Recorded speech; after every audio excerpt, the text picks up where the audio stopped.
Ter um centro. Metafísica, antropologia, perspectivas espirituais. Por Fritjof Schuon. Tradução e apresentação Matheus Soares de Azevedo. Editora Polar.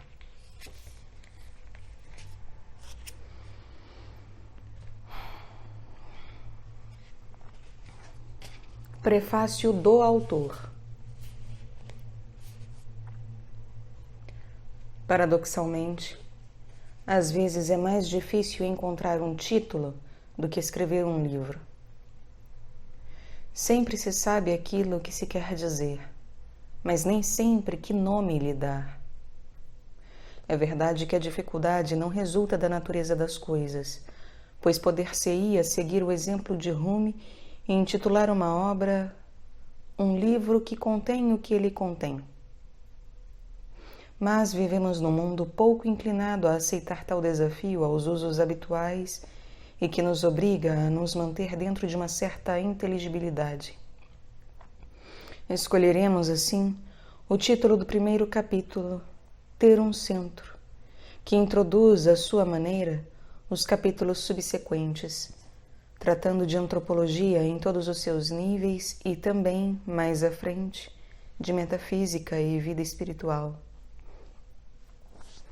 Há uma ordem dos princípios que é imutável e há a ordem da informação, tradicional ou outra, da qual se pode dizer que é inexaurível. Por um lado, nem tudo neste livro será novo para nossos leitores habituais, e por outro, eles, não obstante, encontrarão nele esclarecimentos e ilustrações que podem ter sua utilidade. Nunca há chaves demais quando se trata da única coisa necessária, mesmo que esses pontos de referência sejam indiretos e modestos. Reconhecemos que este volume contém temas bastante desiguais. Há um capítulo sobre a arte de traduzir, outro sobre a arte do vestuário e ainda outro sobre uma questão de astronomia. Mas, em espiritualidade, tudo está relacionado. Sempre se tem o direito de projetar a luz dos princípios sobre temas de menor importância. E é evidente que frequentemente somos mesmo obrigados a fazê-lo. Como o Duque de Orleans dizia, tudo que é nacional é nosso. Algo que parafrasearemos lembrando que tudo o que é normalmente humano, portanto virtualmente espiritual, entra ipso facto em nossa perspectiva.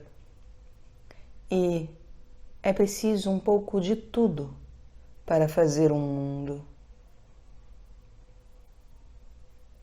Depois do que acabamos de dizer, pode-se perguntar se a Sophia Perennis é um humanismo. A resposta poderia, em princípio, ser sim, mas, de fato, deve ser não, pois o humanismo, no sentido convencional do termo, exalta de fato o homem caído, e não o homem em si. O humanismo dos modernos é, na prática, um utilitarismo centrado no homem fragmentário. É a vontade de se fazer tão útil quanto possível para uma humanidade tão inútil quanto possível.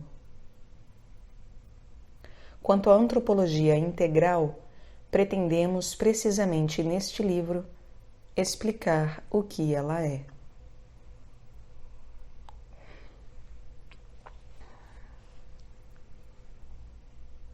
Parte 1.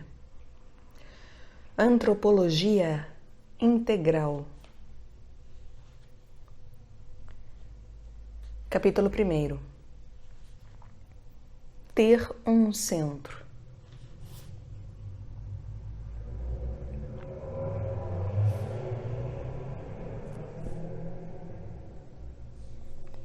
Ser normal é ser homogêneo, e ser homogêneo é ter um centro. O homem normal é aquele cujas tendências são, se não totalmente unívocas, ao menos concordantes. Isto é, suficientemente concordantes para servir como veículo para aquele centro decisivo que podemos chamar de senso do absoluto ou amor a Deus. A tendência para o absoluto, para o qual somos feitos, é difícil de se realizar numa alma heteróclita, uma alma carente de centro, precisamente, e por este fato contrária à sua razão de ser. Uma alma assim é a priori uma casa dividida contra si mesma, destinada, portanto, à ruína, escatologicamente falando. A antropologia da Índia, que é tanto espiritual como social, distingue, de uma parte, entre os homens homogêneos, cujos centros estão situados em 3 diferentes níveis, e, de outra, entre o conjunto desses homens e aqueles que, não tendo centro, não são homogêneos. Ela atribui esta falta a uma decadência ou a mistura de castas, sobretudo daquelas castas que estão mais distantes umas das outras. Mas é das castas naturais, não das institucionais, que nos propomos a falar aqui. As primeiras nem sempre coincidem com as castas que as representam socialmente, pois a casta institucional permite exceções. E isto na medida em que se torna muito numerosa e, por esse fato, inclui todas as possibilidades humanas. Assim, sem querer nos ocupar com as castas da Índia, descreveremos sucintamente as tendências fundamentais das quais elas pretendem ser o veículo e que são encontradas onde quer que haja homens, com determinadas predominâncias segundo a natureza do grupo. Em primeiro lugar, o tipo intelectivo, especulativo, contemplativo, sacerdotal, que tende à sabedoria ou à santidade. A santidade referindo-se antes à contemplação e à sabedoria ao discernimento. Em seguida, ao tipo guerreiro e real, que tende à glória e ao heroísmo. Mesmo em espiritualidade, uma vez que a santidade é para todos, este tipo será facilmente ativo e heróico. Daí o ideal de heroicidade das virtudes. O terceiro tipo é o homem médio respeitável. Ele é essencialmente trabalhador, equilibrado, perseverante. Seu centro é o amor pelo trabalho útil e bem feito, e realizado em vista de Deus. Ele não aspira nem à transcendência nem à glória, embora deseje ser ao mesmo tempo piedoso e respeitável. Mas tem em comum com o tipo sacerdotal o fato de que ama a paz e não está interessado em aventuras, o que o predispõe a uma contemplatividade adequada às suas ocupações. Por fim, há o tipo que não tem nenhum outro ideal que não o do prazer mais ou menos grosseiro. É o homem concupiscente, que, não sabendo como se dominar, deve ser dominado por outros, de modo que sua grande virtude será a submissão e a fidelidade. Sem dúvida, o homem que só encontra seu centro fora de si mesmo, nos prazeres sem os quais se sente vazio, não é realmente normal, mas é, não obstante, recuperável por submissão a alguém melhor do que ele, que servirá como seu centro. Aliás, é exatamente isso que acontece, mas num plano mais elevado, que pode dizer respeito a qualquer homem, na relação entre discípulo e mestre espiritual. Mas há ainda outro tipo humano possível, a saber, o homem a quem falta um centro. Não porque seja desprovido dele em razão da concupiscência, mas porque tem 2 ou mesmo 3 centros de uma só vez. Este é o tipo mesmo do pária, surgido de uma mistura de castas, e que leva em si a dupla ou tripla hereditariedade de tipos divergentes.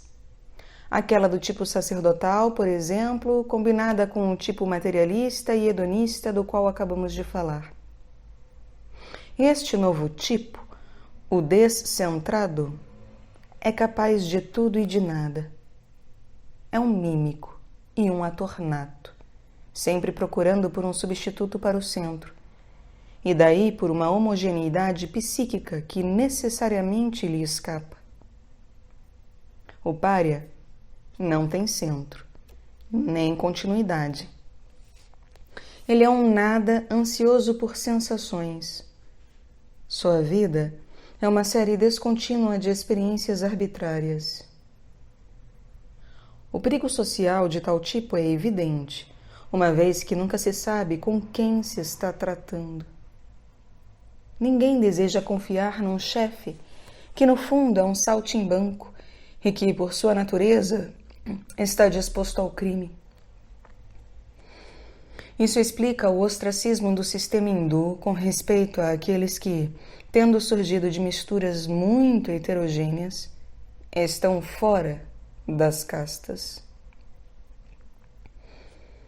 Nós dizemos que isso explica o ostracismo, e não que desculpe os abusos, ou que a valoração dos indivíduos seja sempre justa, o que de fato é impossível na prática.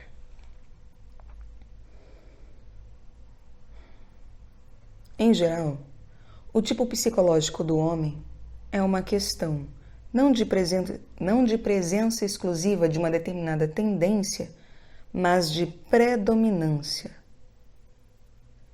E nesse sentido, ou com esta reserva, podemos dizer que o primeiro dos tipos enumerados é espiritual, o segundo, nobre, o terceiro, probo, o quarto, concupiscente, e o quinto, vaidoso e transgressor. Espiritualidade, nobreza, probidade. Estas são as tendências fundamentais dos homens que, de acordo com a doutrina hindu, são qualificados para a iniciação, ou nascidos 2 vezes. Concupiscência e vaidade. Estas são as tendências daqueles que, em princípio, não estão concretamente qualificados para uma via espiritual, mas que, sendo homens, não têm, contudo, escolha, o que implica dizer que, em princípio, todo homem pode salvar-se. Como dizia Ghazali, é preciso fazer os homens entrarem no paraíso, mesmo às chicotadas. Há, portanto, esperança para o homem sem centro, seja qual for a causa de sua privação ou de sua imperfeição, pois há um centro sobre-humano que está sempre disponível para nós e cuja marca levamos em nós mesmos, dado que somos feitos à imagem do Criador. É por isso que o Cristo pôde dizer que o que é impossível ao homem é sempre possível a Deus. Por mais descentralizado que seja um homem, tão logo se volte sinceramente para o céu, seu relacionamento com Deus lhe confere um centro. Sempre estamos no centro do mundo quando nos dirigimos ao Eterno. Este é o ponto de vista das 3 religiões monoteístas de origem semita, e é o da aflição humana, e da misericórdia divina. É da primeira importância não confundir a ausência de centro no tipo ílico ou no somático, o que é anormal, com a mesma ausência, porém normal neste caso e situada num plano totalmente diferente, no sexo feminino. Pois é bastante evidente que a mulher que, como ser sexual, busca seu centro no homem, possui perfeitamente seu centro sob o aspecto em que os ílicos ou párias não o possuem. Em outras palavras, se a mulher como tal aspira a um centro situado fora dela, a saber, no sexo complementar, como este último, sob o mesmo aspecto, busca seu espaço vital em seu complemento sexual, enquanto ser humano, ao contrário, ela desfruta de sua personalidade integral, com a única condição de que esteja humanamente em conformidade com a norma, a qual implica a capacidade de pensar objetivamente, sobretudo nos casos em que a virtude o exija.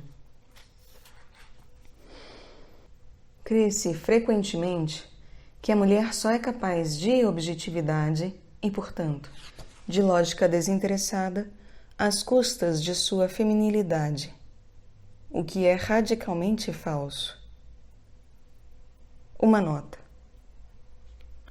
Os próprios feministas, de ambos os sexos, estão convencidos disso, ao menos implicitamente e na prática.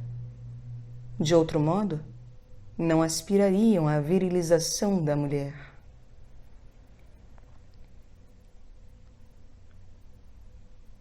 A mulher deve realizar não os traços especificamente masculinos, é claro, mas as qualidades normativas e primordialmente humanas, as quais se impõem a todo ser humano. E isso é independente da psicologia feminina em si. Outro ponto a ser considerado aqui é o centro pessoal em conexão com certos fatores raciais. Se a mistura entre duas raças muito diferentes deve ser evitada, é precisamente porque essa disparidade geralmente tem como consequência que o indivíduo possua dois centros, o que significa, na prática, que ele não tem nenhum. Em outras palavras, significa que ele não tem identidade. Mas também há casos em que, ao contrário, a mescla dá lugar a um resultado harmonioso, a saber, quando pai e mãe representam cada qual um tipo de supersaturação racial, de modo que o tipo racial é limitativo mais do que positivo. Neste caso, a combinação com a raça estrangeira surge como uma liberação e restabelece o equilíbrio. Mas esta solução é excepcional na medida em que suas condições o são. De resto, toda alma contém dois polos, mas normalmente são complementares e não divergentes. O interesse prático de todas essas considerações resulta do fato de que vivemos num mundo que, de uma parte, tende a privar o homem de seu centro, e de outra, propõe, no lugar do culto do santo e do herói, o culto do gênio. Ora, um gênio é frequentemente um homem sem centro, em quem esta carência é substituída por uma hipertrofia criativa. Seguramente, há um gênio que é próprio ao homem normal, portanto equilibrado e virtuoso. Mas o mundo da cultura e da arte pela arte aceita com o mesmo entusiasmo os normais e os anormais.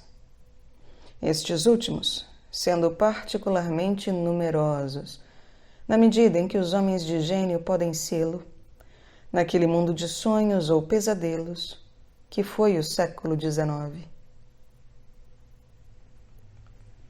Que os gênios deste gênero tenham frequentemente sido gente infeliz e desesperada que terminou em desastre não lhes tira nenhum prestígio diante da opinião pública. Bem ao contrário. Eles são vistos como tanto mais interessantes e autênticos por isso. E as pessoas se deixam ser atraídas pela sedução e mesmo fascinação que emana de seus cantos de sereia e de seus destinos trágicos. Tomemos o exemplo de um homem que tem duas hereditariedades e, portanto, dois centros equivalentes. Um intelectual e idealista e outro materialista e desfrutador. Como intelectual, este homem forjará uma filosofia, mas ela será determinada por seu materialismo e por seu amor ao prazer. Como materialista, desfrutará da vida como um bom vivant, mas seus prazeres serão intelectualizados, portanto, desfrutará da vida como um epicurista e um esteta.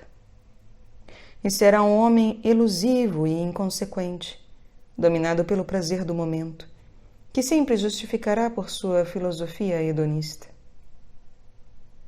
Esta é uma das possibilidades mais perigosas que há.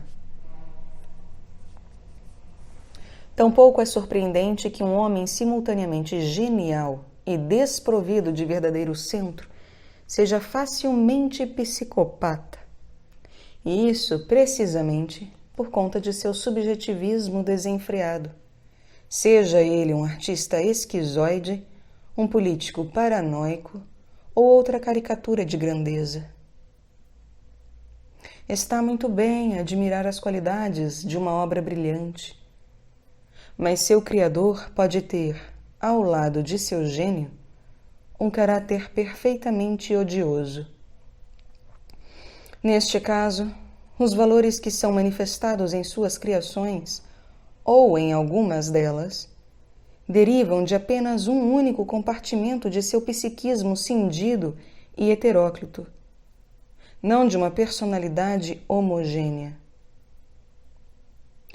Quanto ao gênio profano como tal, à parte as questões de saber se é normal ou mórbido, bom ou ruim, é importante saber que ele pode ser o médium de uma qualidade cósmica, de um arquétipo de beleza ou grandeza, e que, neste caso, seria injusto rejeitar sua produção. Seria igualmente injusto desprezá-la pela simples razão de que não pertence à arte tradicional, assim como, inversamente, seria puro preconceito admirar uma obra pela única razão de que é tradicional ou sacra, pois ela pode ser mal executada e manifestar ininteligência tanto quanto incapacidade. Em resumo, os valores cósmicos ou as qualidades estéticas e morais podem manifestar-se ocasionalmente em qualquer clima humano, na medida em que não se estabeleça um obstáculo a eles.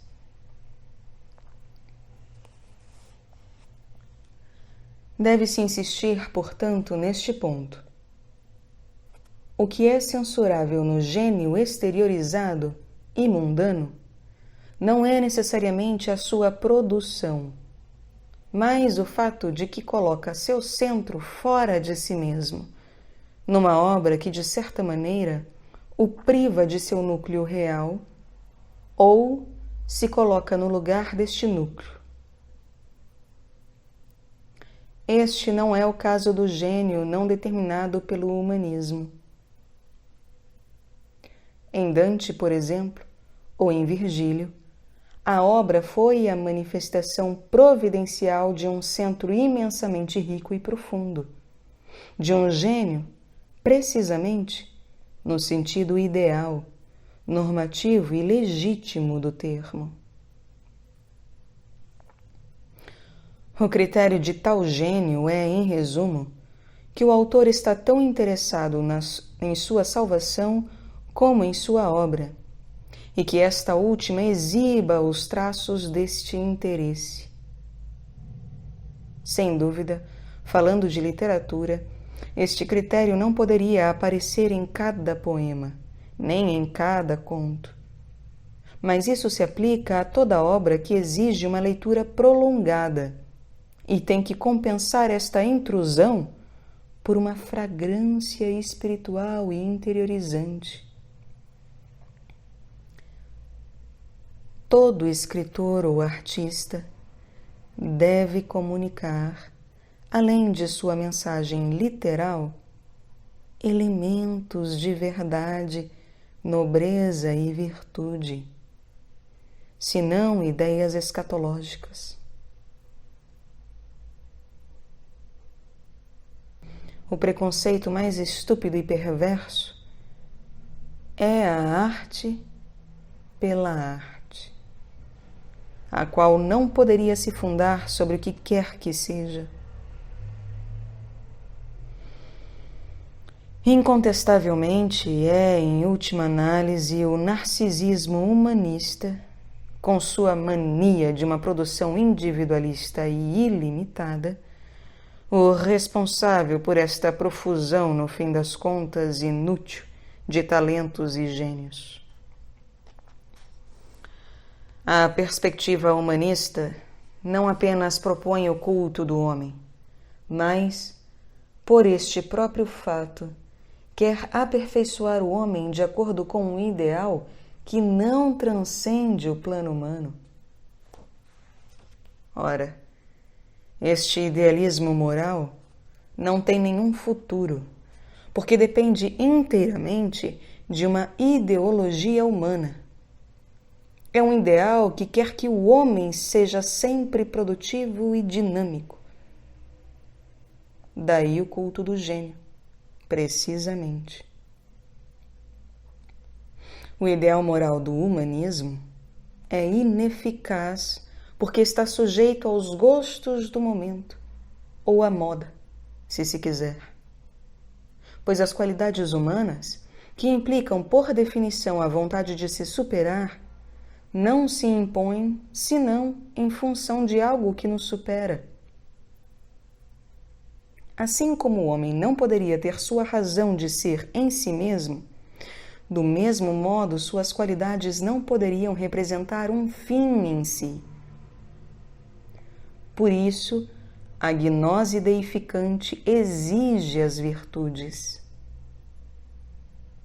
Uma qualidade é plenamente legítima apenas sob a condição de que, em última análise, esteja ligada ao ser necessário, não à mera contingência, isto é, ao que é meramente possível.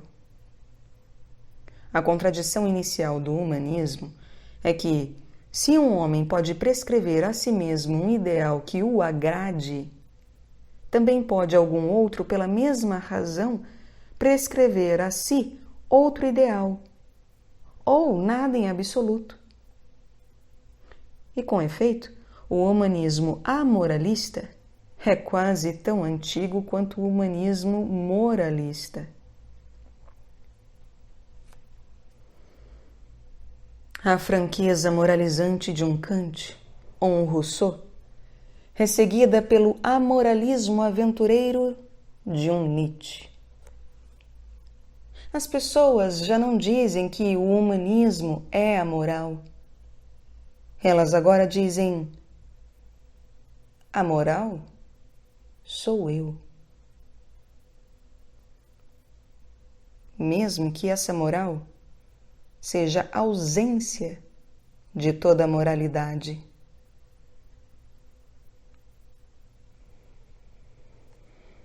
Voltaire desejava que todo homem pudesse sentar-se sob sua figueira e comer seu pão sem se perguntar o que há dentro dele.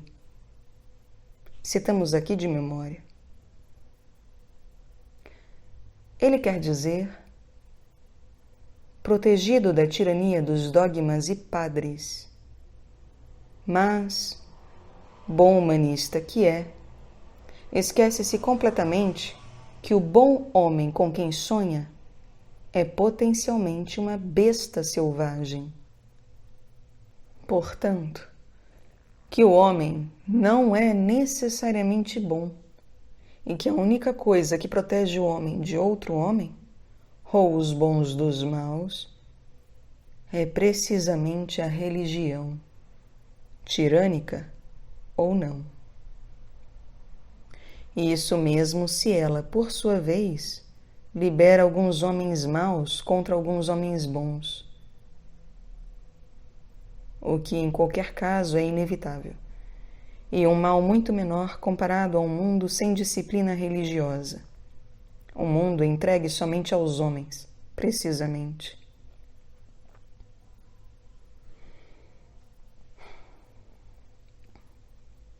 Desde que nossa tese sobre o centro humano nos levou a mencionar essa possibilidade ambígua que é o gênio, ilustraremos as considerações precedentes por uns poucos exemplos concretos, sem desejar nos envolver em impasses demasiado humanos. Isso não está de acordo com nossos costumes, mas nosso tema mais ou menos nos obriga a isso. O leitor não deve se surpreender se ele entrar no que segue como que num mundo novo.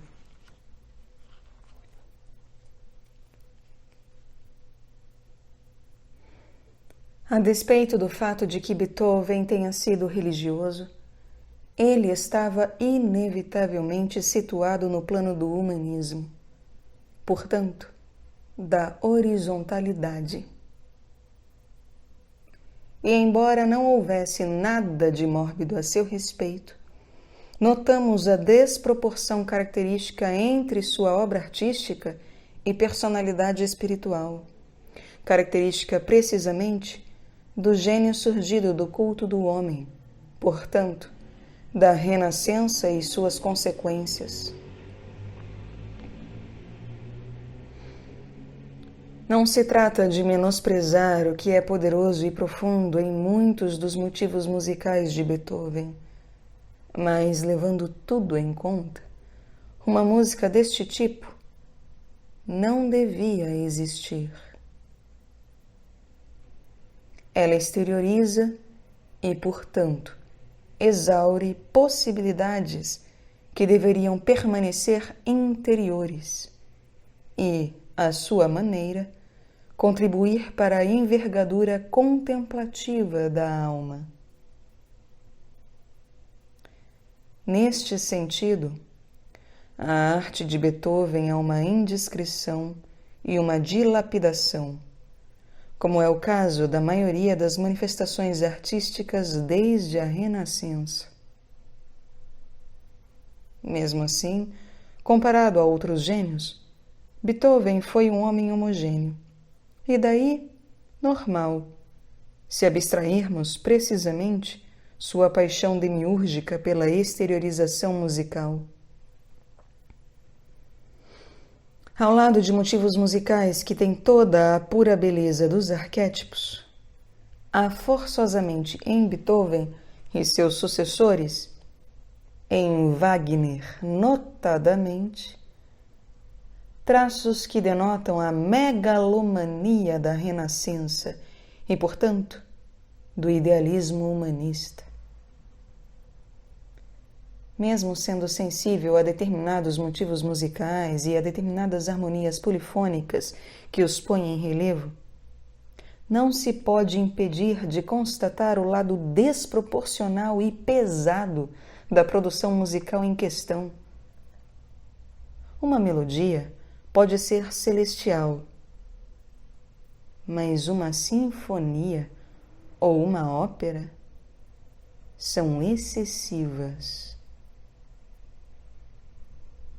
Contudo, deve-se notar que o grande desvio do Cinquecento teve muito menos efeito sobre a música e a poesia do que sobre a pintura, a escultura e a arquitetura. Do mesmo modo, o caráter megalomaníaco de determinada música moderna refere-se, no fundo, mais diretamente, do ponto de vista da afinidade, às artes plásticas da Renascença do que às suas artes musicais. Depois de ter falado de música, passemos a outro exemplo de criação genial, desta vez de caráter visual, mas igualmente poderoso e quase vulcânico, a saber, Rodin, herdeiro direto da Renascença, a despeito do lapso de séculos. Embora não possamos aceitar este subproduto carnal e atormentado do naturalismo antigo como uma expressão plenamente legítima da arte humana, somos compelidos a constatar as dimensões titanescas desta arte em suas produções mais expressivas. Como no caso dos artistas do século XVI, Michelangelo, Donatello, Cellini, a força motriz aqui é o culto sensual do corpo humano combinado com uma perspectiva neopagã, portanto, com vários abusos da inteligência e também com um senso greco-romano de grandeza. Mas é a grandeza do homem, não a de Deus.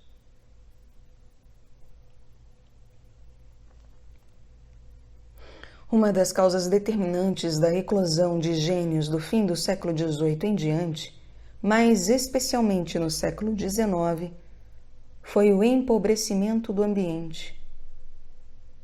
Outrora, na Idade Média sobretudo, o ambiente era a um só tempo religioso e cavalheiresco, carregado, portanto, com essas cores e melodias, por assim dizer. Mas o século filosófico e, sobretudo, a Revolução Francesa tiraram do mundo toda a poesia sobrenatural, todo o espaço vital ascendente. Os homens foram cada vez mais condenados a uma horizontalidade, uma profanidade e uma pequenez sem esperança. É isso que explica em parte, ou em certos casos, os brados de protesto, de sofrimento e desespero, e também de nostalgia e beleza.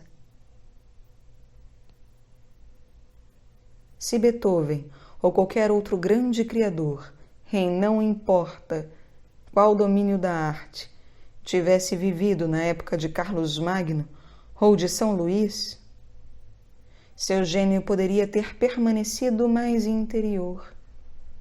Eles teriam encontrado satisfações e consolações, e, sobretudo, planos de realização, mais em conformidade com o que faz a razão de ser da vida humana. Em resumo, teriam encontrado seu centro, ou teriam aperfeiçoado, sobrenaturalizando, o centro que já possuíam. Privados de um mundo real, de um mundo que tem um significado e permite engajamentos libertadores, muitos gênios criam para si mesmos um mundo interior intenso, mas exteriorizado pela necessidade de manifestar-se. Um mundo composto de nostalgia e grandeza, mas, em última análise, sem significado ou eficácia, a não ser a de uma confissão. Este foi também o caso de Nietzsche, gênio vulcânico como jamais houve. Aqui também, mas de um modo que é ao mesmo tempo desviado e demente, a exteriorização apaixonada de um fogo interior. Temos em mente aqui não a filosofia nietzschiana, que, tomada literalmente, é sem interesse, mas sua obra poética, cuja expressão mais intensa é, em parte, o Zaratustra. O que este livro, aliás muito desigual, manifesta acima de tudo, é a reação violenta de uma alma em princípio profunda contra um ambiente cultural medíocre e paralisante. O erro de Nietzsche foi ter apenas o senso de grandeza, na ausência de todo discernimento intelectual. Zaratustra é basicamente o brado de uma grandeza pisoteada, donde a pungente autenticidade, a grandeza precisamente, de certas passagens.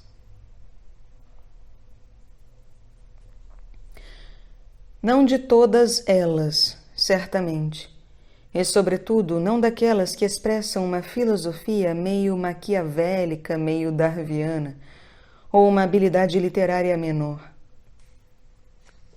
Seja como for, o infortúnio de Nietzsche, ou de outros homens de gênio, como Napoleão, foi ter nascido depois da Renascença, e não antes dela, o que evidentemente indica um aspecto de sua natureza, pois o acaso não existe. Este foi também o infortúnio de Goethe, gênio equilibrado e, de certo ponto de vista, demasiadamente equilibrado. Com isto queremos dizer que ele foi vítima de sua época pelo fato de que o humanismo em geral e o kantismo em particular haviam viciado sua tendência a uma sabedoria vasta e matizada. Ele tornou-se, assim, bastante paradoxalmente, o porta-voz de uma horizontalidade perfeitamente burguesa. Seu Fausto, que começa na Idade Média e no mistério, termina, por assim dizer, no século XIX na filantropia, fazendo-se abstração da apoteose final que emerge do subconsciente cristão do poeta, mas não chega a compensar a atmosfera kantiana e espinosista da obra. Apesar de tudo, há uma inquestionável envergadura na substância humana de Goethe. Envergadura que se manifesta pelo porte elevado e generoso de seu espírito. E também, numa forma mais íntima, naqueles poemas em que ele se faz o médium da alma popular, ou seja, da Alemanha medieval, nos quais ele prolonga, em suma, o lirismo primaveril e delicado de Walter von der Vogelweide, como se o tempo tivesse parado.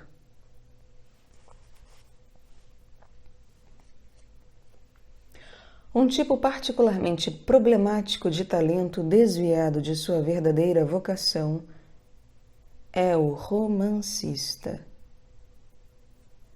Enquanto na Idade Média os romances ainda tiravam sua inspiração de mitos, lendas e ideais religiosos e cavalheirescos, eles se tornaram, de certo período em diante, cada vez mais profanos e mesmo tagarelas e insignificantes. Seus autores, em vez de viver suas próprias vidas, viveram sucessivamente as vidas de seus personagens imaginários. Balzac, Dickens, Tolstói, Dostoiévski viveram à margem de si mesmos, deram seu sangue a fantasmas e incitaram seus leitores a fazerem o mesmo, a desperdiçar suas vidas enterrando-se na vida de outros, com a circunstância agravante de que esses outros não foram nem heróis, nem santos e, além disso, nunca existiram. Essas observações podem ser aplicadas a todo este universo de sonhos que é chamado cultura. Inundados por ópio literário, canções de sereia, produções vampirizantes e, para dizer o mínimo, inúteis, vive-se à margem do mundo natural e de suas exigências, e, consequentemente, à margem, ou nos antípodas, da única coisa necessária. O século XIX com seus romancistas falastrões e irresponsáveis, seus poetas malditos, seus criadores de óperas perniciosas, seus artistas infelizes, em resumo, com todas as suas idolatrias supérfluas e todos os seus becos sem saída, conduzindo ao desespero, foi fatalmente levado a espatifar-se contra um muro, fruto de sua própria absurdez. Assim, a Primeira Guerra Mundial foi para a Belle Époque o que o naufrágio do Titanic foi para a sociedade elegante e decadente que se encontrava a bordo. Ou o que a prisão de Reading foi para Oscar Wilde, analogicamente falando.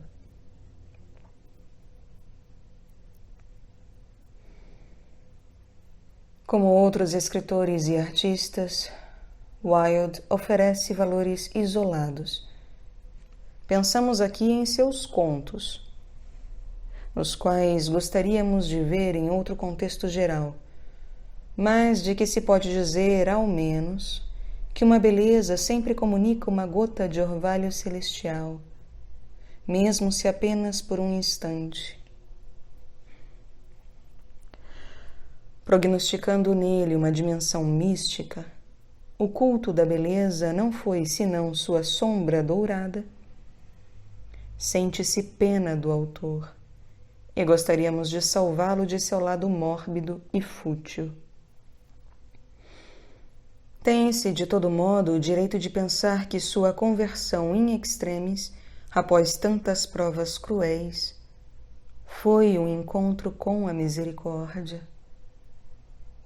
Podemos ter o mesmo sentimento em vários casos análogos, nos quais arrependimento e esperança prevalecem sobre um sentimento de inquietação ou mesmo de irritação. Entre os casos clássicos de individualismo autodestrutivo, podemos mencionar o poeta Lenau, meio alemão, meio húngaro, que personifica o drama de um narcisismo pessimista que só sobra na melancolia e na insanidade. Tais destinos são quase inconcebíveis em clima religioso e tradicional. Tão inconcebíveis quanto o fenômeno geral de uma cultura que se apresenta como um fim em si mesmo. Sem dúvida, a tristeza tem suas belezas. Ela evoca nostalgias que, purificando-nos, levam-nos além de nós mesmos e, consequentemente, evoca terras distantes da estreiteza decepcionante de nossos sonhos terrenos, como mostra o lirismo da Vita Nuova. A tristeza tem o direito de estar próxima da canção de Orfeu, mas não do canto das sereias. Há também os pintores infelizes e portadores de certos valores incontestáveis. Se assim não fosse, não valeria a pena falar deles, como Van Gogh e Gauguin. No caso deles, também as qualidades são parciais, no sentido de que a falta de discernimento e de espiritualidade se faz sentir, ao menos em certas telas, a despeito do prestígio do estilo. Mas o que nos importa aqui não é tanto o valor deste ou daquele estilo pictórico, mas sim o drama, típico do Ocidente moderno, de homens normalmente inteligentes que vendem sua alma a uma atividade criativa que ninguém pediu a eles e da qual ninguém tem qualquer necessidade. Eles mesmos, não mais do que os outros, é que fazem de sua arte profana e individualista uma religião e, por assim dizer, morrem mártires de uma causa que não vale a pena. Encontramos em todas as artes um tipo de gênio que, como um fogo de artifício, se consome em uma única obra significativa, ou em 2 ou 3 obras nascidas de um mesmo jorro de inspiração. É o caso de Bizet, médium, se podemos assim dizer, da alma hispano-provençal, ou, mais particularmente, do romantismo apaixonado e ao mesmo tempo trágico da tauromaquia, com acentuações que, em última análise, remontam à cavalaria heróica e ao lirismo dos trovadores, algo de que a grande maioria dos ouvintes não tem consciência. Para voltar à literatura e seus aspectos menos atrativos, um Ibsen e um Strindberg são os tipos mesmo de talentos que querem se fazer os porta-vozes de uma tese excessiva, revolucionária e subversiva, individualista e anárquica, no mais alto grau. No século XIX, ser original a este preço era como um título de nobreza. E, depois de mim, o dilúvio. Esse tipo de talento, ou de gênio, conforme o caso, faz pensar em crianças que brincam com fogo, ou no aprendiz de feiticeiro de Goethe. Tais indivíduos brincam com tudo, com a religião, com a ordem social, com o equilíbrio mental, contanto que eles possam salvaguardar sua originalidade. Uma originalidade que, retrospectivamente, mostra-se uma perfeita banalidade, porque não há nada mais banal do que a moda, mesmo que seja tonitruante. Uma observação geral se impõe aqui, independentemente das considerações imediatamente precedentes. Nossa intenção não é, e não pode ser, apresentar uma visão panorâmica da arte e da literatura, não havendo, assim, sentido em perguntar por que não mencionamos este ou aquele gênio particularmente conspícuo. Um Victor Hugo, por exemplo. Se não falamos deste porta-voz pomposo e prolixo do romantismo francês, é porque nem sua personalidade, nem seu destino podem motivar um comentário substancial de nossa parte.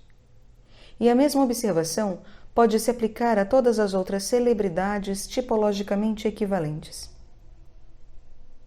Portanto, não diremos nada muito notável ao salientar que o autor de Les Orientales, como tantos outros criadores de arte, não vive senão através de suas produções, e que ele se infla, e no final das contas, se endurece nesta projeção apaixonada de si mesmo. E tudo isso enquanto fecha seus leitores numa horizontalidade intensa e desesperadora e inculca neles uma falsa ideia de grandeza humana, ou da grandeza como tal. Como consequência, o humanismo, tornando-se humanitarismo, implica igualmente uma falsa ideia da miséria humana, da qual se evita perceber toda a extensão escatológica. Uma ideia que, ademais, desemboca facilmente na demagogia. Sabe-se, por experiência, que o idealismo megalomaníaco e a trivialidade moral fazem bom par entre os porta-bandeiras do humanismo integral, especialmente no plano político. No entanto, este mundo frágil e quase onírico do gênio totalmente profano e da cultura durou 2 séculos. Nascido mais ou menos no meio do século XVIII, morreu em meados do século XX, após exaurir-se como um fogo de artifício no século XIX, século que se acreditava eterno. Com os protagonistas, morre seu público, e com o público, os protagonistas. Objetar-se-á, sem dúvida, que o fluxo da cultura continua, pois sempre há novos escritores e novos artistas, qualquer que seja seu valor ou falta de valor. Isso é verdade. Mas já não é a mesma cultura. Vivendo de esquecimento, já não é mais a cultura que, ao contrário, vivia da lembrança. Um setor particularmente problemático da cultura de fundo humanista é a produção filosófica, em que a pretensão ingênua e a ambição ímpia se imiscuem nos assuntos da verdade universal, o que é gravíssimo. Neste plano, o desejo de originalidade é um dos pecados menos perdoáveis. Contudo, à parte o fato de que não se deve confundir habilidade com inteligência, há inteligência por todo lado, e é um truísmo afirmar que mesmo o menor dos filósofos pode dizer coisas que façam sentido. Independentemente deste aspecto da questão, é no mínimo paradoxal que aqueles que são prontamente qualificados como pensadores nem sempre são aqueles que sabem pensar, longe disso, e que há homens que sentem que têm uma vocação para pensar precisamente porque são incapazes de avaliar tudo o que esta função implica.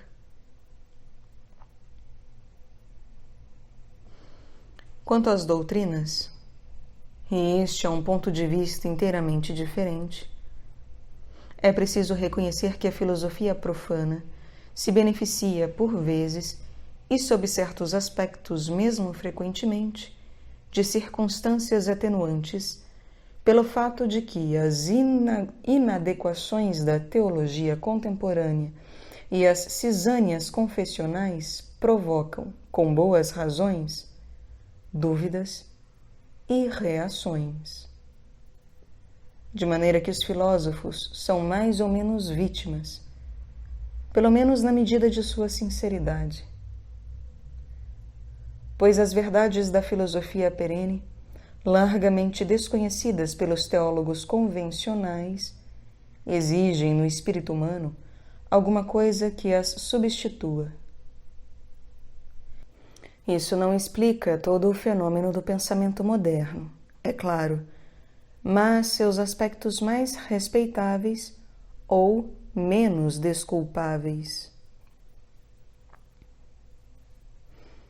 Mas há também, além das vãs flutuações do pensamento especificamente profano, a renovação espiritualista de um Maine de Biran, cujos méritos não podemos ignorar.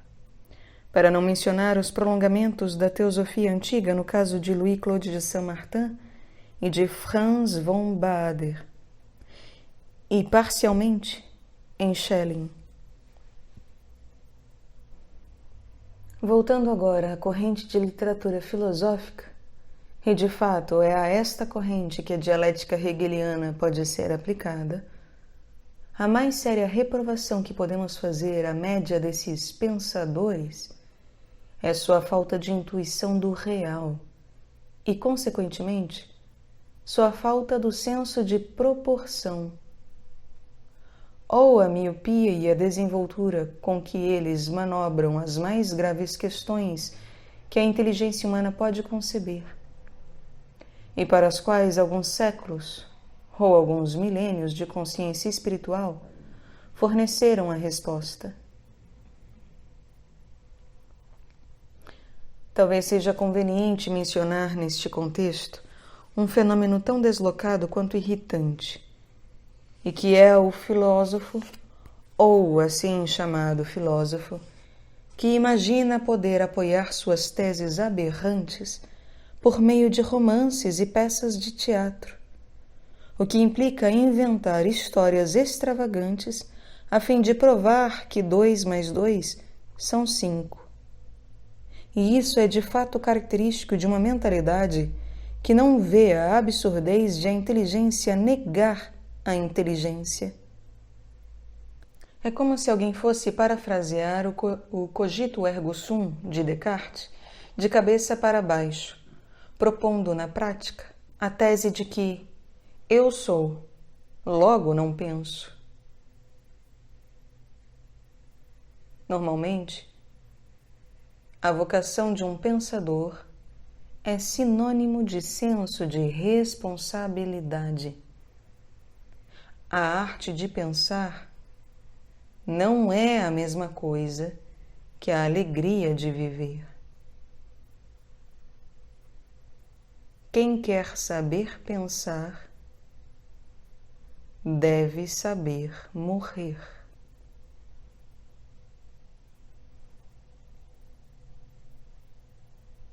Há um lado da cultura burguesa que revela toda a sua insignificância. E é seu aspecto de rotina convencional, de falta de imaginação, ou seja, de inconsciência e de vaidade. Nem por um instante se faz a pergunta: para que tudo isso? Nenhum autor se pergunta se vale a pena escrever uma nova história depois de tantas outras histórias. Parece que eles as escrevem simplesmente porque outros escreveram. E por não verem, por que não se deve fazer assim? E por que não devem ganhar a glória que outros ganharam? É um perpétuum mobile que nada pode deter, exceto uma catástrofe, ou, menos tragicamente, o desaparecimento progressivo de leitores. Não há celebridade sem uma audiência, como dissemos anteriormente. E isso é o que acontece em alguma medida. Autores do passado cujo prestígio parecia assegurado já não são lidos. O público tem outras necessidades, outros recursos e outras distrações, por mais vulgares que possam ser. Cada vez mais, a cultura torna-se a ausência de cultura, a mania de desligar-se de suas raízes e de esquecer de onde se vem. Uma das razões subjetivas para o que podemos chamar de rotina cultural é que o homem não gosta de perder-se sozinho. Consequentemente, ele gosta de encontrar cúmplices para uma perdição comum. É o que faz a cultura profana, consciente ou inconscientemente, mas não inocentemente, porque o homem carrega dentro de si o instinto de sua razão de ser e de sua vocação.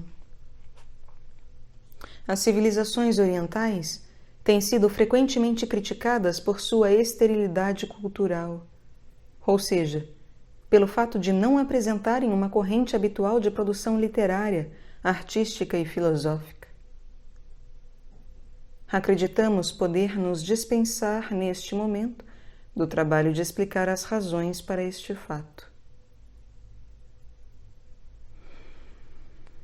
Ainda mais detestável que o convencionalismo sem imaginação é a mania de mudança com os repetidos atos de infidelidade que implica, a saber, a necessidade de queimar o que se adorou e, de vez em quando, adorar o que se queimou.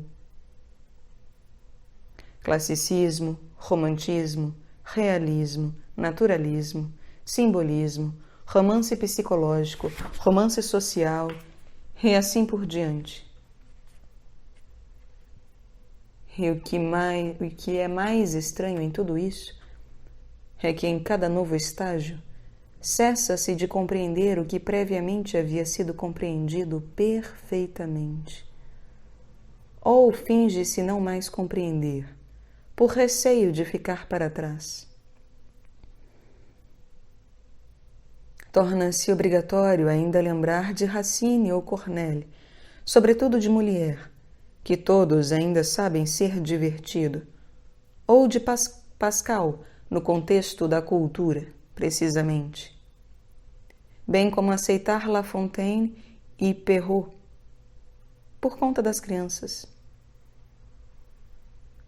Mas poucos são aqueles que ainda conhecem e apreciam Louise Labbé, cujos sonetos não ficam a dever aos de Petrarca, Michelangelo ou Shakespeare. De outro modo, um poeta tão refinado como Rilke não teria tido a preocupação de traduzi-los e, ao fazê-lo, torná-los novas obras-primas. Sem dúvida, um homem pode ficar cansado de algo que tenha se ocupado em demasia, ou com que tenha se ocupado muito superficialmente. Mas disso não se segue que tenha o direito de desprezá-lo, especialmente se não há nada nesse algo que autorize cansaço ou desdém. O próprio cansaço pode ser o sinal de uma mentalidade deformada, e a tendência ao escárnio arbitrário certamente o é. Pois, se não mais aguentamos uma coisa, com ou sem razão, tudo o que temos a fazer é nos ocupar com outra. Nada nos obriga a vilipendiá-la. Aquele que estudou demais Aristóteles pode ir tocar violino, mas é um fato, como Schiller disse, que o mundo aprecia difamar o que brilha e arrastar o sublime na poeira.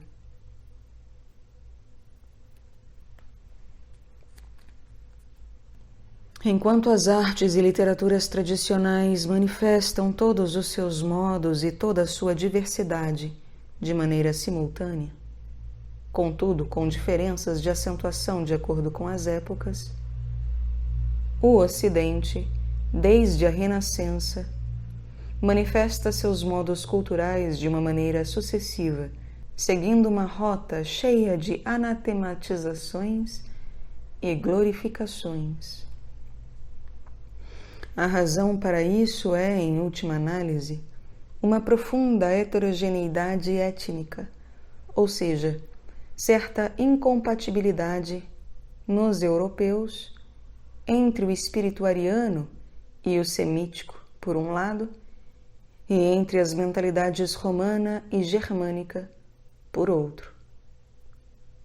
Portanto, uma situação em certo sentido equivalente ao que os hindus chamam de mistura de castas, com a diferença, todavia, de que os elementos constituintes não são hierarquizados, mas simplesmente díspares.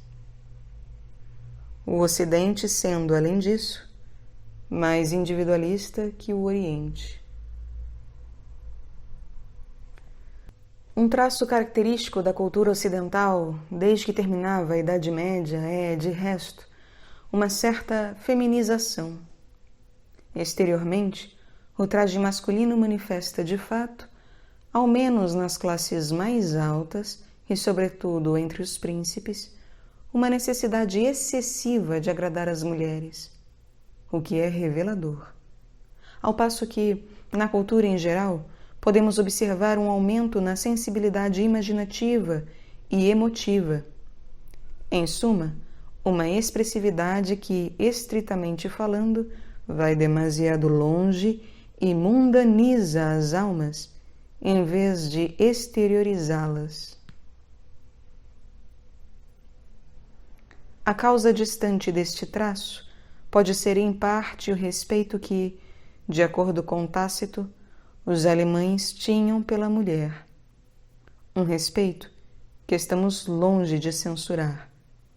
Mas esta característica bastante normal e louvável não teria tido consequências problemáticas se não tivesse havido outro fator muito mais determinante, a saber, a cisão cristã da sociedade em clérigos e leigos. Com isso, a sociedade laica tornou-se uma humanidade separada que acreditava cada vez mais ter direito à mundanidade, na qual a mulher, gostasse ela disso ou não, evidentemente desempenhava um papel principal. Mencionamos este aspecto da cultura ocidental porque ele explica certa característica do gênio exteriorizado e hipersensível. E não nos esqueçamos de acrescentar que tudo isso pertence ao mistério de Eva, e não ao de Maria, o qual faz parte de Maia ascendente. É preciso reagir contra o preconceito que acredita que todo homem de gênio, seja ele o erudito mais emérito, é necessariamente inteligente, e que basta para um Einstein ser inteligente em matemática para ser igualmente inteligente em outros domínios, em política, por exemplo. O que certamente não é o caso. Há homens que são geniais num domínio particular e são tanto menos talentosos em outros aspectos. Exemplos de gênio fragmentário, unilateral, assimétrico e desproporcional nos são fornecidos, sobretudo, por aqueles escritores ou artistas, e eles são numerosos, que compensam sua sublimidade criativa por um caráter trivial ou mesmo odioso. No mundo normal, passa-se com facilidade sem tais criações, e sem o veneno oculto que elas contêm e transmitem na maioria dos casos. Não em todos os casos, pois há a possibilidade de mediunidade intermitente. Vemos entre muitos homens mais ou menos geniais uma inteligência brilhante sem nenhuma relação nem com a verdade metafísica, nem com a realidade escatológica. Ora, a definição de inteligência integral ou essencial, portanto eficaz, é certamente a adequação ao real horizontal e vertical, terrestre e celeste. Uma consciência que não tem nem o senso das prioridades, nem o das proporções, não é realmente inteligência. É, quando muito, um reflexo da inteligência no espelho da mente. Embora admitamos que seja chamada de inteligência, num sentido bem relativo e provisório. O teatro onde se exerce o discernimento humano pode ser dos mais limitados, mas a atividade mental envolvida é, ainda assim, discernimento.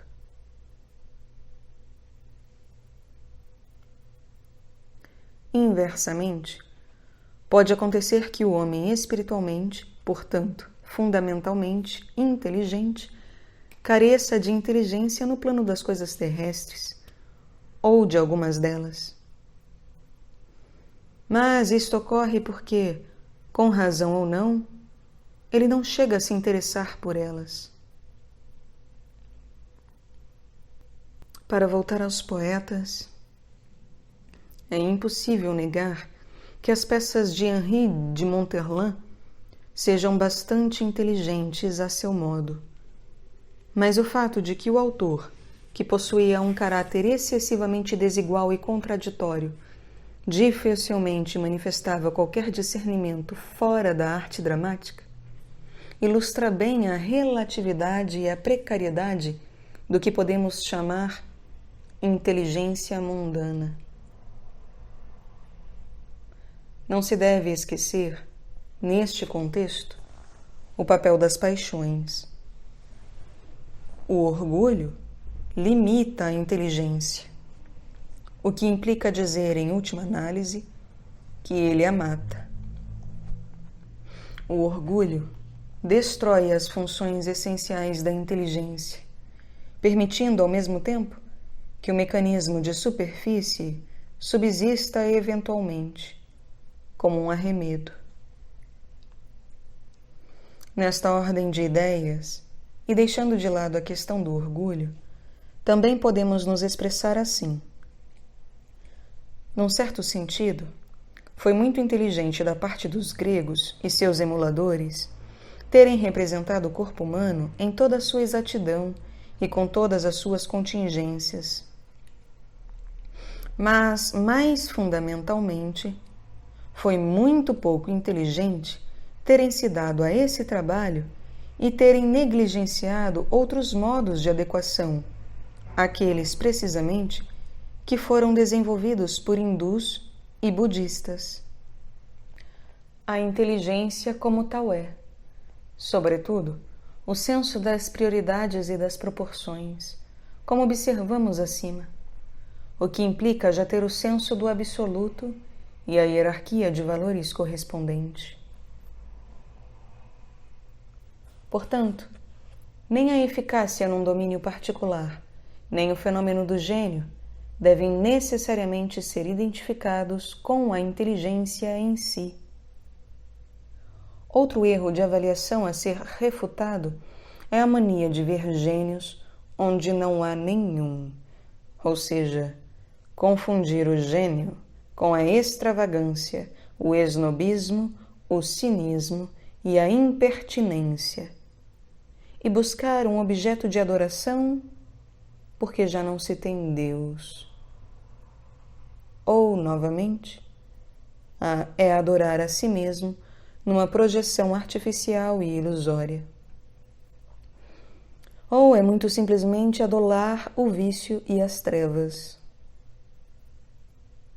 Nada é mais fácil do que ser original por meio de um falso absoluto, ainda mais quando este absoluto é negativo, pois destruir é mais fácil do que construir. O humanismo é o reino da horizontalidade, seja ela ingênua ou pérfida. E sendo também, e por este próprio fato, a negação do absoluto, é uma porta aberta para a multidão de absolutos fabricados, os quais, ademais, são frequentemente negativos, subversivos e destrutivos. Não é difícil ser original com tais intenções e tais meios. Tudo o que se necessita é de um pouco de imaginação. Observemos que a subversão engloba não apenas os programas filosóficos e morais destinados a minar a ordem normal das coisas, mas também, na literatura e num plano aparentemente anódino, tudo o que pode satisfazer uma curiosidade doentia. A saber, todas as narrativas bizarras ou fantásticas, grotescas, lúgubres, noirs, portanto, satânicas à sua maneira, e bem apropriadas para predispor os homens a todos os excessos e todas as perversões. Este é o lado sinistro do romantismo. Sem o menor receio de sermos infantis, ou sem a menor preocupação de sermos adultos, nós prontamente dispensamos tais insanidades sombrias e estamos plenamente satisfeitos com a Branca de Neve e a Bela Adormecida.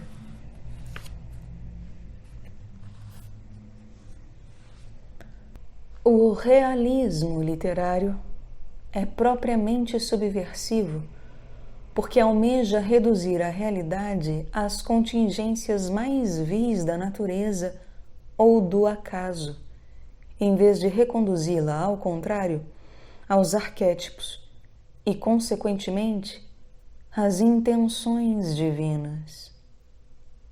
Em suma, ao essencial que todo homem normal deveria perceber sem dificuldade e que particularmente qualquer homem percebe no amor, ou em face de todo fenômeno que suscita admiração.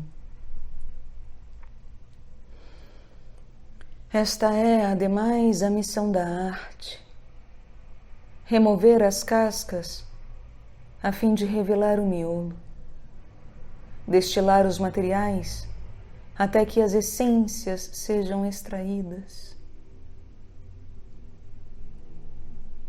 A nobreza não é nada mais do que uma disposição natural para esta alquimia.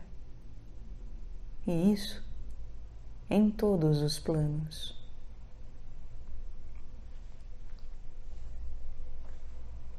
Quanto à subversão, no plano das ideologias, há não apenas aquelas que são francamente perniciosas, portanto negativas a despeito de suas máscaras, como também aquelas que são formalmente positivas, mais ou menos, mas limitativas e venenosas, e, finalmente, destrutivas a seu próprio modo, como o nacionalismo e outros fanatismos narcisistas.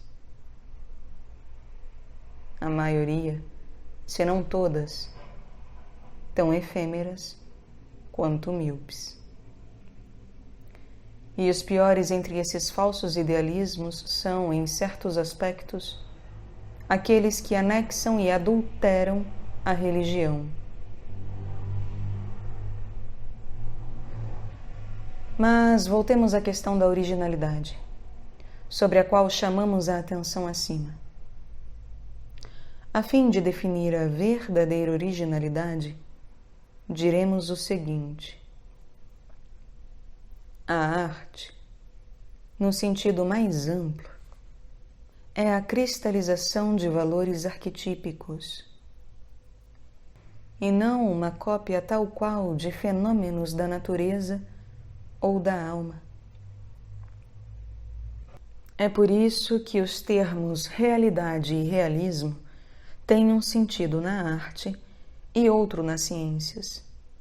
Estas, as quais registram os fenômenos sem negligenciar as contingências acidentais e insignificantes, enquanto a arte, ao contrário, como dissemos, opera por abstração, a fim de extrair o ouro da matéria bruta. A originalidade positiva não poderia surgir de nossos desejos. Ela procede de uma combinação de nosso ambiente tradicional e nossa personalidade legítima. Uma combinação prenhe dos arquétipos suscetíveis de manifestar-se nela e inclinados a fazê-lo. Em uma palavra, a arte é a busca e a revelação do centro em nós mesmos e em torno de nós.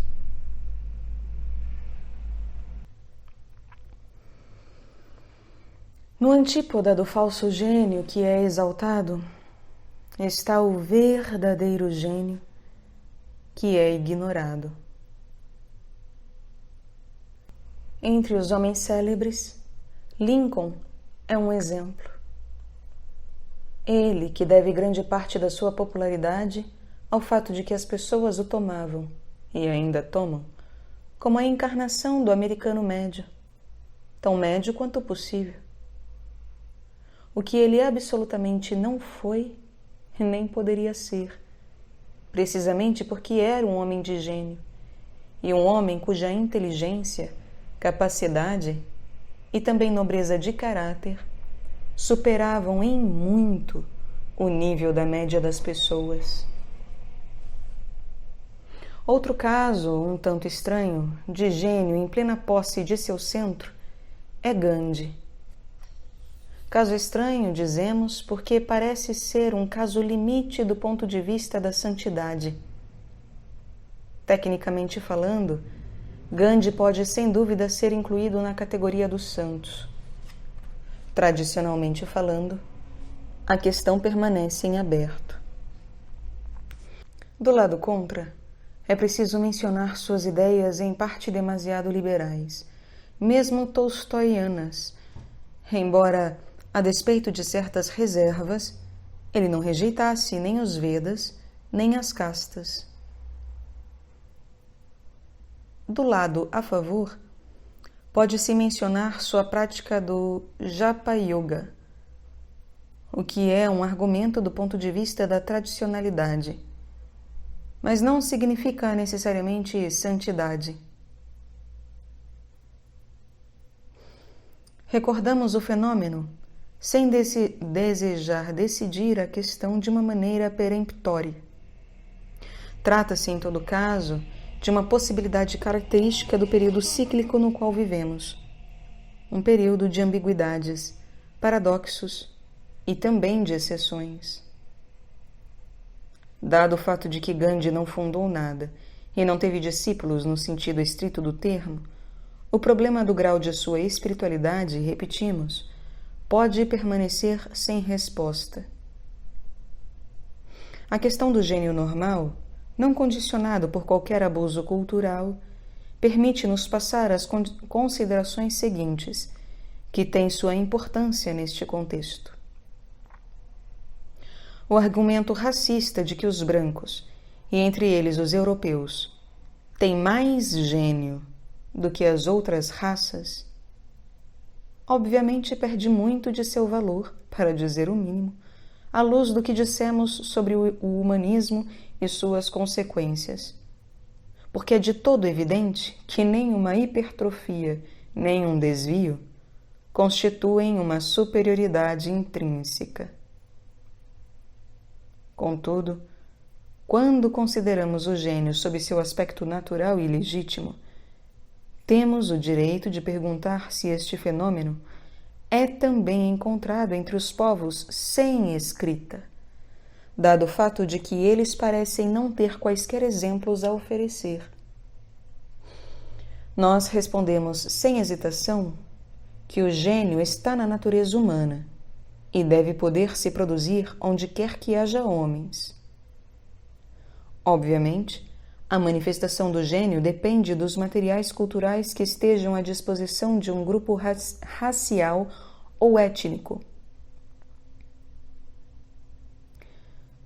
Como tais materiais são relativamente pobres entre os povos em questão, as manifestações do gênio devem ser ainda mais intangíveis e expostas ao esquecimento, salvo nas lendas e expressões proverbiais. Grupos étnicos sem escrita têm à sua disposição 3 maneiras de manifestar o gênio, de acordo com seu modo de vida. Em primeiro lugar, o gênio marcial e real. Em segundo, o gênio oratório e épico. E em terceiro, o gênio contemplativo. Mas este raramente deixa quaisquer traços, enquanto os 2 tipos precedentes deixam-nos mais facilmente, especialmente o segundo. Se esses grupos étnicos não têm senso da história, é pela mesma razão pela qual não têm escrita. Toda a sua concepção da vida é, por assim dizer, enraizada num presente eterno e num fluxo das coisas em que o indivíduo não conta para nada. O tempo sendo um movimento espiroidal em torno de um centro invisível e imutável. Um fator que não se deve perder de vista quando se é surpreendido com a falta de cultura entre os povos sem escrita é que, para eles, a natureza circundante fornece todo o alimento que a alma requer. Esses grupos étnicos não sentem nenhuma necessidade de sobrepor as riquezas e belezas da natureza, riquezas e belezas surgidas da imaginação e da criatividade dos homens, de escutar a linguagem humana mais que a linguagem do grande espírito. Por um lado, a falta de cultura urbana pode, é claro, ser resultado de uma degenerescência. Mas, por outro lado, esta carência pode ser explicada por uma perspectiva particular e por uma livre escolha. Ambas as causas podem evidentemente ser combinadas. Não se deve perder de vista que o sannyasi hindu, que vive na floresta, não se preocupa com a cultura mais do que o faz um eremita cristão, o que não é critério absoluto, mas, não obstante, tem a sua importância. Pois é preciso considerar bem o seguinte: as maravilhas das basílicas e catedrais, das iconóstases e dos retábulos de altar, assim como os esplendores da arte budista tibetano-mongol e japonesa, ou antes dela, os da arte hindu, sem esquecer os ápices das literaturas correspondentes, tudo isso não existia nas épocas primitivas destas diversas tradições, épocas que foram precisamente as eras de ouro destes universos espirituais. De modo que as maravilhas da cultura tradicional surgem como cantos de cisne das mensagens celestiais. Na medida em que a mensagem corre o risco de se perder, ou efetivamente se perde, sente-se a necessidade, e o próprio céu experimenta esta necessidade, de exteriorizar gloriosamente tudo aquilo que os homens já não são capazes de perceber neles mesmos. Daí em diante, as coisas exteriores têm de recordar aos homens onde seu centro reside. É verdade que este é, em princípio, o papel da natureza virgem, mas, de fato, sua linguagem só é compreendida onde ela assume tradicionalmente a função de um santuário. Aliás, as duas perspectivas, a arte sagrada e a natureza virgem, não são mutuamente excludentes, como é mostrado notadamente pelo Zen budismo, o que prova que nenhuma delas pode substituir totalmente a outra. Tudo o que dissemos acima acerca de povos sem escrita não significa que eles não tenham cultura no sentido plenamente legítimo. A cultura integralmente humana é ligada à participação no sagrado, e isso, obviamente, não tem conexão necessária com a alfabetização ou com a civilização sedentária. Os imensos depósitos da tradição oral e as diversas formas de expressão artística comprovam em tempos passados a riqueza prodigiosa da alma do homem antigo, e isso estava originalmente relacionado à sabedoria sagrada, da qual a natureza virgem, precisamente, é a expressão primordial. Uma expressão transparente para a mentalidade simbolista integral, embora raramente seja assim para o culturismo moderno. Após ter falado no começo desta exposição dos tipos hierárquicos do gênero humano, as castas intrínsecas e não simplesmente institucionais, a seguir nos envolvemos em reflexões sobre um tema inteiramente diferente, o do gênio, com digressões e ilustrações de que não acreditamos dever nos desculpar. Em ambos os casos, o do gênio, bem como o das castas, trata-se sempre do homem e de seu centro. Seja porque a natureza conferiu ao homem um determinado centro pessoal e, consequentemente, uma tendência particular fundamental e uma concepção particular de dever e felicidade, isto é, precisamente o que a casta é, seja porque o homem, qualquer que seja a sua base ou ponto de partida, lança-se em busca de seu centro e de sua razão de ser. Quem diz humanismo, diz individualismo. E quem diz individualismo, diz narcisismo.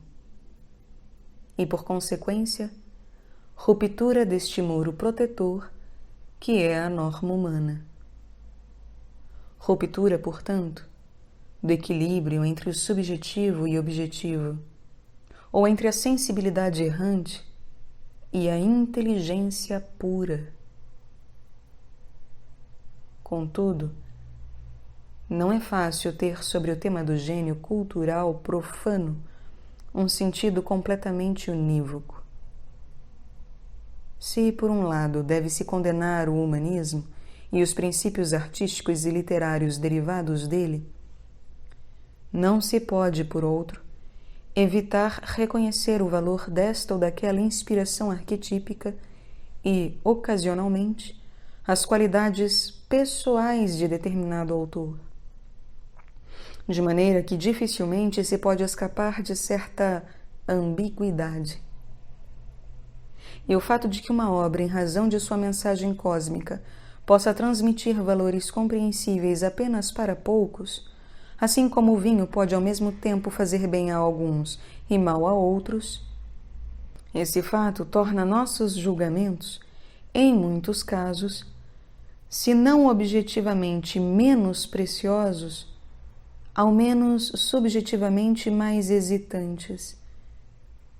Embora seja sempre possível simplificar o problema, especificando em que aspecto uma dada obra tem valor. Seja como for, o que desejamos sugerir na maior parte das nossas considerações sobre o gênio moderno é que a cultura humanística, enquanto faz função de ideologia e, portanto, de religião, consiste essencialmente em ignorar três coisas. Primeiro, o que Deus é. Portanto, não lhe concede a primazia. Segundo, o que é o homem, porque o coloca no lugar de Deus. Terceiro, qual é o significado da vida? Porque esta cultura limita-se a brincar com as coisas evanescentes e a se afundar nelas com inconsciência criminosa. Em definitivo, não há nada mais inumano do que o humanismo, pelo fato de que ele, por assim dizer, decapita o homem, desejando fazer do homem um animal perfeito, acaba por torná-lo um perfeito animal.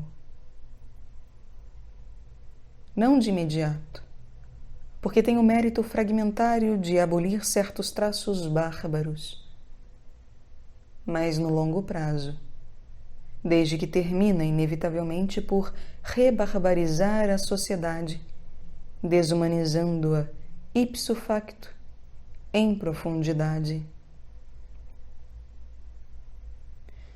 Um mérito fragmentário, dissemos, porque a suavização dos costumes só é boa com a condição de não corromper o homem, não desencadear a criminalidade, nem abrir a porta a todas as perversões possíveis. No século XIX, ainda era possível acreditar em um progresso moral indefinido. No século XX, veio o despertar brutal. Foi preciso se render à evidência de que não se pode melhorar o homem contentando-se com a superfície, enquanto os fundamentos são destruídos. Não há dúvida, portanto, que o talento ou o gênio não constitui um valor em si mesmo. Uma coisa absolutamente certa, tão certa que hesitamos mencioná-la, é que a melhor maneira para ter o gênio é tê-lo pela sabedoria e virtude. Portanto, pela santidade.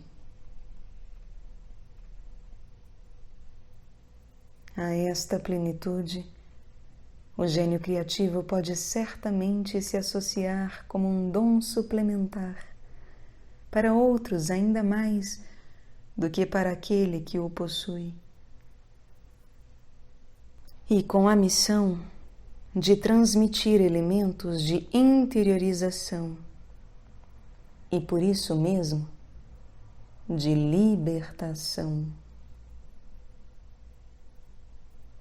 A pura espiritualidade basta-se a si mesma, seguramente.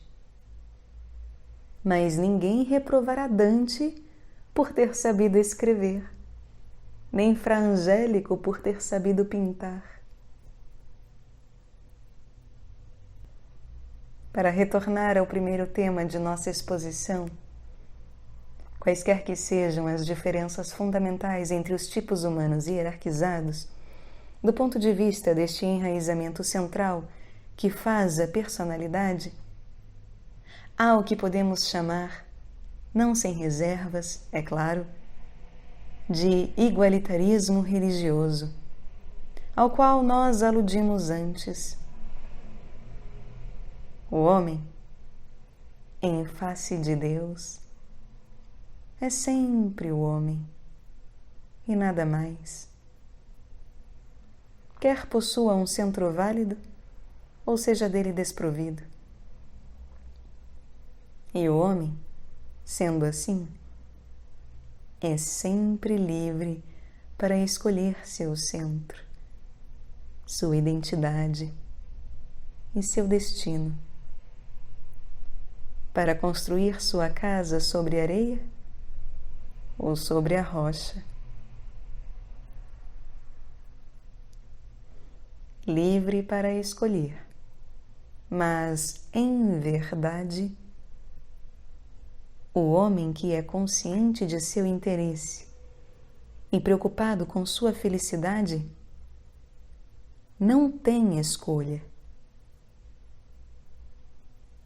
A liberdade é feita para escolher o que nós somos no fundo de nós mesmos.